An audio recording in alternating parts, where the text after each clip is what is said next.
An Oscar-winning actor, 10 plagues, and a whole lot of family drama.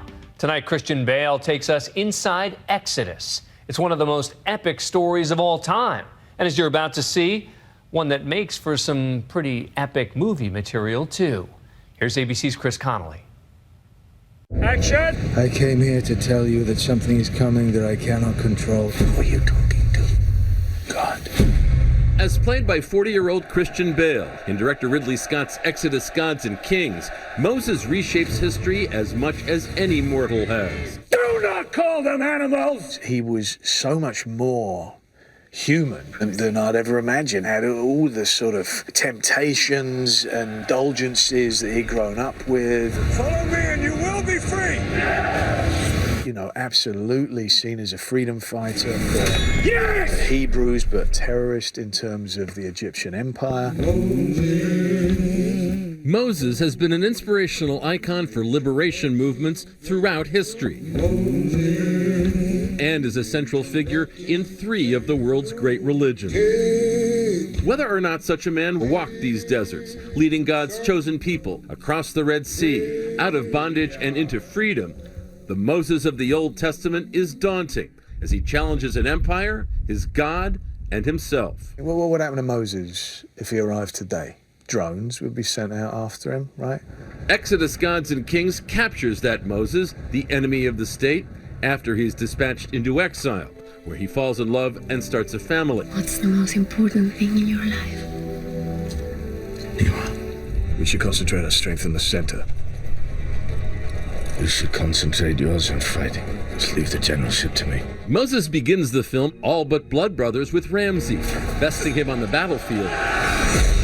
Until you know something's wrong. You've always felt it.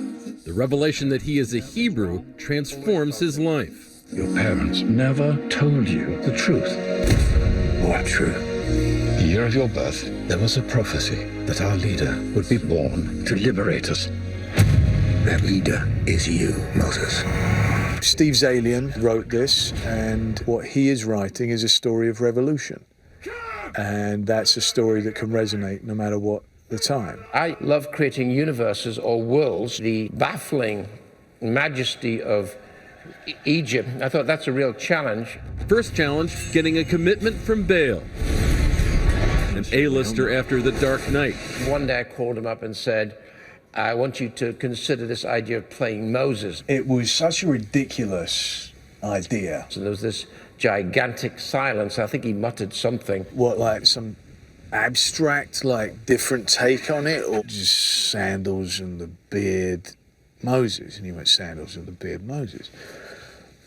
Well, let's get my head around that one, because I didn't know anything about him except for that he was Charlton Heston. Behold his mighty hand! Heston's The Ten Commandments was a 4-hour epic in 1956, with a confident Moses, emboldened by his God's almighty power. Things here have become much worse. Bale crafted a more questioning, even reluctant Moses, based in part on his extensive readings in all 3 Abrahamic faiths. He was someone who really wanted to try and get away from being God's messenger on earth. To say I read the Old Testament would be inaccurate. I didn't have to. Christian read it 3 times.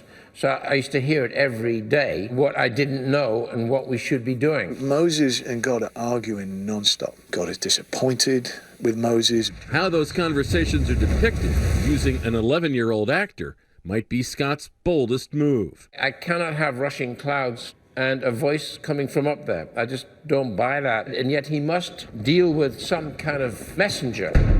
I am the God! I am the God! As Egypt's self-proclaimed god, Ramses gets a more sympathetic portrayal from Joel Edgerton. I'm not saying no. I'm saying time. Than Moses' antagonist often receives. I have this feeling like those people in great positions of power also harbour a great deep well of fear. To do a man who is all bad also is less interesting. Ramses adored his wife, loved his child. For months, ever since the 20th Century Fox film's casting was announced, Scott has been castigated by some for hiring white actors to play the two lead Egyptians. In response, he's noted the impossibility of financing a 9-figure epic without an internationally bankable star such as Bale. And he points to his casting of Syrian actor Ghassan Massoud in 2005's Kingdom of Heaven.